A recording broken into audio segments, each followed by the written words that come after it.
Mtu ukishapata pressure sasa, manake kupona kwa pressure ni kurudi kwa pressure kwenye hali ya kawaida, si ndio? Sasa hiyo inakuwa kwa sababu mwili umeshakuwa disturbed, manake pressure inaendelea. Sawa?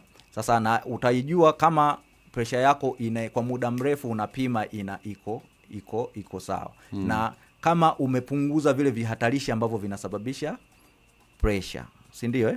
Sasa ukikutwa na pressure, maana yake ni lazima wakuandikie dawa. Hasa wamekupima zaidi, wamekufuatilia. Matibabu ya kwanza ni kukueleza wewe ubadili lifestyle. Sawa? Kwa ubadili lifestyle, punguza chumvi, fanya mazoezi, si ndio, kula vizuri. Wataendelea kukumonitor. Wakati unaendelea na hiyo routine yako ya kufanya hivyo vitu, tunaendelea kukumonitor, si ndio?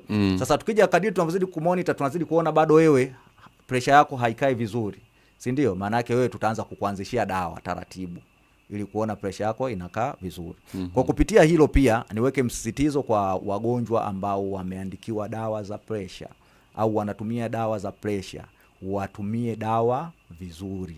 Wasiache kutumia dawa. Sawa? Wengine anasema leo naenda kunywa pombe, ngoja niache kunywa. Sawa? Muulize mfamasia wako, dawa ulizonipatia ninaweza kunywa pombe au siwezi kunywa pombe? Sawa?